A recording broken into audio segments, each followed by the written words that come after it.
Good afternoon. Eric Weiss with NTSB Media Relations. Today you'll be briefed on the January 29th midair collision outside Ronald Reagan Washington National Airport. Briefing today will be NTSB Chairman Jennifer Homendy, as well as IIC, or Investigator in Charge, Bryce Banning, B-R-I-C-E B-A-N-N-I-N-G.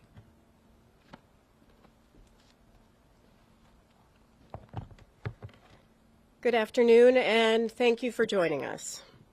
Today, we're issuing our preliminary report of the mid-air collision involving a U.S. Army Sikorsky UH-60 Lima, or Black Hawk, and PSA Airlines doing business as American Airlines Flight 5342 over the Potomac River in Washington, D.C. on January 29th. As a reminder, our preliminary reports are just that. They are preliminary. We still have a lot of work to do in this investigation, so the report contains only the facts that we're able to validate and release at this time. If we still have questions on something, or there's an area that we need to do more investigative work on, we're going to do that work, and that takes time. What we're not going to do is release unverified information which would only mislead the public, regulators, and others. Also, since I'm level setting here, this report does not include any analysis. That comes later in our investigation. Right now, we are still in the fact-finding phase of this investigation. I often say that the easiest and quickest part of the investigation is determining what happened. The part that takes longer is the how and why. The NTSB prides itself on being the global leader in accident investigations.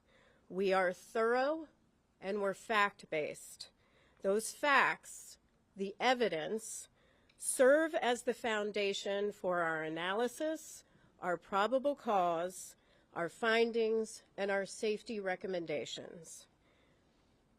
Generally, the preliminary report we're releasing today discusses crew experience in terms of flight hours, the history of the flights, much of which was released in my last press conference, information on the recorders. We still have a lot of work to do in this area as the Black Hawk's combined cockpit voice and flight data recorder does not record date information, time information, or helicopter position information. And as I mentioned in the last press conference, there is inconsistency in the data which led us to declare the pressure altitude parameter on the Black Hawk as invalid. We're now in the process of determining whether that may have affected other helicopter systems that used pressure altitude as a data source, such as the altimeters. The report also contains information on the operators, the aircraft involved, air traffic control at the time of the crash, helicopter routes, the airport, emergency response and recovery operations, and the wreckage exams. But what I want to focus on this afternoon is our issuance of a recommendation report that contains 2 urgent safety recommendations to the Federal Aviation Administration, or FAA, concerning the helicopter routes near DCA. Urgent recommendations require immediate action to prevent similar accidents or incidents. When we issue them, we believe a critical safety issue must be addressed without delay. For this investigation, we're reviewing airport operations and prior incidents, including near mid-air collision events.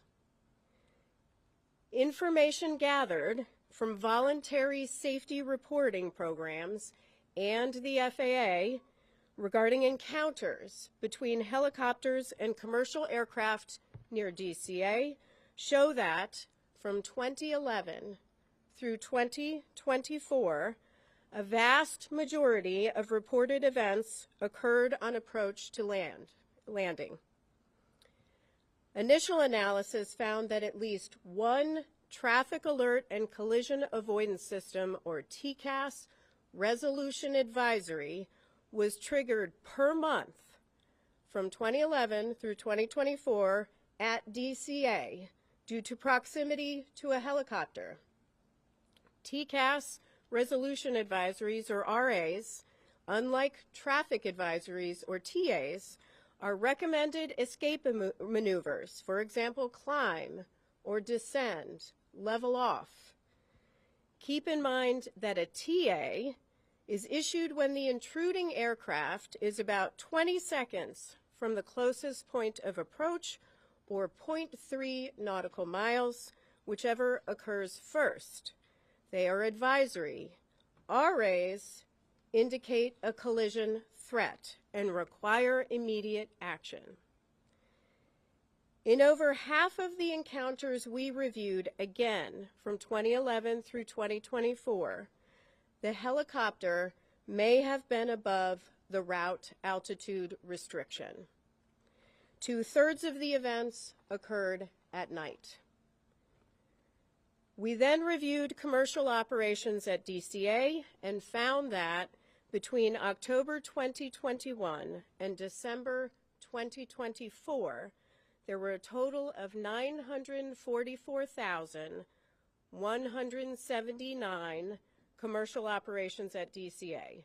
These are instrument flight rules, or IFR, departures or arrivals. Again, that number is 944,179 commercial operations at DCA. During that time, again October 2021 through December 2024, there were 15,214 occurrences, or close proximity events, between commercial airplanes and helicopters, in which there was a lateral separation distance of less than 1 nautical mile and vertical separation of less than 400 feet. There were 85 recorded events that involved a lateral separation of less than 1,500 feet and vertical separation of less than 200 feet. As a result of the accident, U.S. Department of Transportation Secretary Sean Duffy took swift action to ensure safety and restrict helicopter traffic from operating over the Potomac River at DCA until March 31st. And I want to commend him for that and commend the work of the FAA to also take swift action. As that deadline nears, we remain concerned about the significant potential for a future midair collision at DCA, which is why we are recommending a permanent solution today. On the chart to my right is a cross-section of the airspace that extends from runway 33's center line, spanning from the runway to the east bank of the Potomac River. The figure shows the separation distance that would exist according to FAA charts, with a helicopter on Route 4 and an airplane descending on the glide slope to runway 33. As stated in my last press conference and confirmed by the FAA, helicopter routes established by the FAA have no lateral boundaries, and the Baltimore-Washington helicopter route chart includes no warning for helicopters to operate a defined distance from the shoreline. So this shaded region right here represents an approximation of the area in which helicopters could be flown. We know that the helicopter on the accident date was not in this area. It was to the west. But at the maximum altitude here of just 200 feet, a helicopter operating over the eastern shoreline of the Potomac River would have just 75 feet of vertical separation from an airplane approaching runway 33. 75 feet. That distance decreases if the helicopter is operated farther from the shoreline. And again, this helicopter, the Black Hawk, was operated farther to the west. We've determined that the existing separation distances between helicopter traffic operating on Route 4 and aircraft landing on runway 33 are insufficient and pose an intolerable risk to aviation safety by increasing the chances of a mid-air collision at DCA. Let me repeat that. They pose an intolerable risk to aviation safety. We're therefore recommending today that the FAA permanently prohibit operations on helicopter Route 4 between Haynes Point and the Wilson Bridge when runways 15 and 33 are being used for departures and arrivals at DCA. Now, we recognize that a total closure of helicopter 4 between Haynes Point and the Wilson Bridge during times when runway 15 and runway 33 are in use would restrict a vital aviation corridor used for law enforcement activity, Coast Guard patrols, and continuity of government operations. Additionally, mandating that controllers hold helicopters in place north or south of DCA while airplanes are operating on runway 15 and runway 33 has the potential to increase risk by adding to controller workload. So we are also recommending that the FAA designate an alternative helicopter route that can be used to facilitate travel between Haynes Point and the Wilson Bridge when that segment of Route 4 is closed. From here, our team has a lot of work to do. We'll conduct a number of simulations, including in the Black Hawk simulator, CRJ simulator, ATC tower simulator, all using the accident inputs and conditions. We'll conduct a comprehensive visibility study for the CRJ flight, the Black Hawk flight, and tower visibility, all under night conditions. We will conduct additional interviews in helicopter operations and in air traffic control, and the team will continue to examine the radio altimeters, the barometric altimeters, and additional electronics. With that, I will take questions. Please raise your hand. I will call on you. Please state your name and your affiliation. Yes, sir. Tom Rousey with ABC7 here in D.C. So it sounds like you're saying the way this was done for years, every day was presenting an intolerable risk. Is that a correct characterization? Yes, that is a correct characterization. There's a serious safety issue here, which is why we're issuing these urgent safety recommendations. Fortunately, and I am pleased that Secretary Duffy took immediate action. Now we need to see that more permanent solution. Now that said, the alternate, you're recommending an alternate route. Couldn't that take it over homes and potentially create battles there? That is something that the FAA has to look at as part of designating that route, which is why we're not describing a particular route. That is something they'll have to look at. Next question.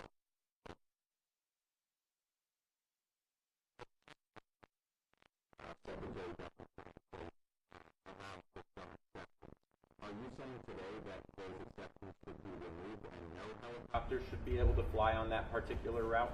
And for those who may not hear the question is about the current exceptions, say for presidential helicopter operations, some life-saving helicopter operations. We are not stating that. We are leaving that to the FAA. They'll have to determine what is necessary. What we are saying is that there is a safety risk here and they need to take immediate action. And to follow up on what you said, over half of the helicopters in these close, near collisions, I guess you could call them, were above the 200-foot threshold.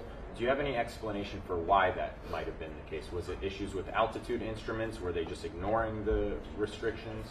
The question is about the half that we believe was over the altitude restriction for the helicopter. We'll look at that as part of our investigation. Thank you. Pete. please characterize how close a margin of 75 feet is? And then how angry does it make you that it took a fatal crash, the first fatal crash in the United States in decades, for that to expose this issue that was clearly baked into the airspace here? Well, the question is, could I characterize how close 75 feet is and whether this makes me angry? First, 75 feet is very close. That is far too close of a proximity. We have stated it's an intolerable risk to aviation safety. And we have called on DOT, FAA to take action.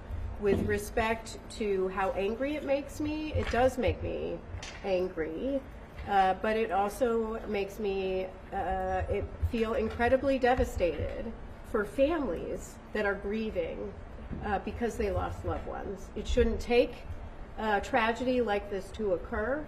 Unfortunately, one did, and so we are calling on action, but there clearly were indicators where safety trending could have occurred.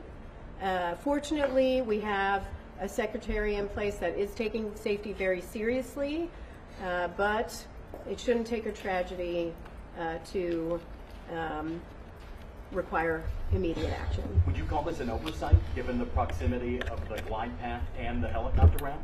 The question is whether I would call this an oversight. I would call it, I mean, it's stronger than an oversight, right? The data we have pulled is from a voluntary safety reporting system that FAA could have used any time. That data from October 2021 through December 2024. They could have used that information at any time to determine that we have a trend here and a problem here and looked at that route. That didn't occur. Which is why we're taking action today. But unfortunately, people lost lives and loved ones are grieving. Sir? Yeah, Chair Hamady, Adam Tuss, Channel 4 here in D.C. Have you looked at the frequency of flights at Reagan National Airport, the number of aircraft that are landing day after day, and possibly, can make some recommendations there? Is that something you guys could do? The question is on the number of flights that are landing and departing from DCA and whether we're taking a look at that. Certainly, everything is on the table right now as far as our investigation is concerned, and we will look at that. We're certainly going to look at separation distances between landing and departing aircraft as part of our investigation. That's something we would look at, but that's still to be done. Yes? BBC News, normally at 8 I wonder if you could tell us, could this have been prevented if there'd been more staffing? The question is, could this been prevented if there was more staffing? I assume you mean in air traffic control. That is part of our investigation and is part of the analysis phase of our investigation. Right now we are collecting facts on air traffic control. In our preliminary report today, we will mention that there were 5 controllers on position. There were 9 there, not in the cab, but in the tower. Some in the break room. We do know that the helicopter and the local position were combined at 3:40 p.m. So we are taking a look at that. We do not have any evidence that anybody left. In fact, the controller came back into rotation around 4:27 p.m. We also know that the flight data position and the clearance delivery positions were also combined for the entire day, which is not abnormal. If I can just follow up, I mean, you're making these recommendations, but you've got the White House and DOJ potentially making cuts, particularly to air traffic controllers. So I wonder how worried, concerned you might be about that. The question is about, again, air traffic control staffing and any sort of cuts. I don't want to speak for the Secretary. I believe they have a hiring exemption for air traffic controllers. I see his posts on X daily calling for people to apply for air traffic controller positions. So they are actively hiring. And so, that is something he is doing right now. Hi, Will Guys, Midair. I'm curious, as a part of your investigation, if you'll be looking into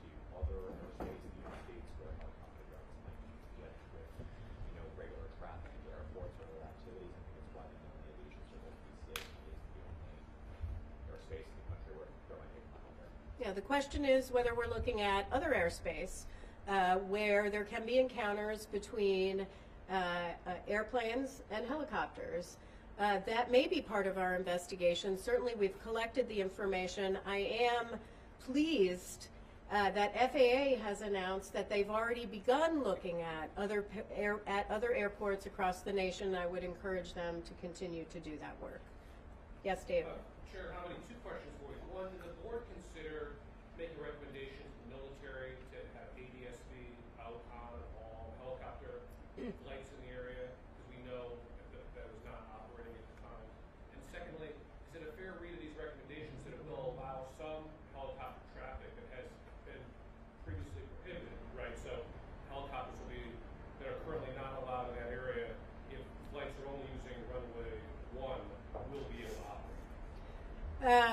The last question is about runway 1. Yes, our recommendations are focused on runway 15 and runway 33 and prohibiting that helicopter traffic when those are in operation. We did not address runway 1.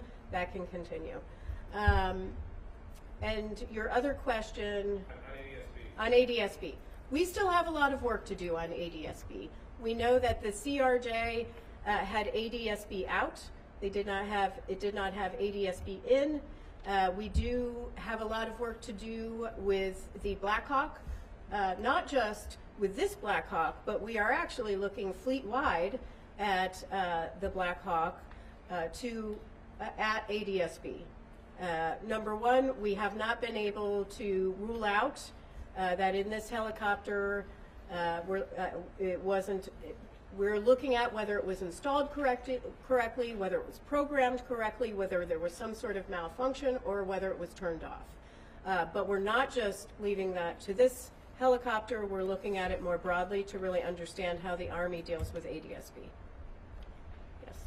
Leah Brunenbrett, Gray Television. In that 13-year span, we said there was at least one air traffic collision avoidance triggered each month. Can you give some context as to what that national average is like for other large airports or other airports near military operations? The question is on the TCAS alerts that we found at least one every month from 2011 through 2024, and could we characterize that more nationally at other airports? Right now we're focused on DCA.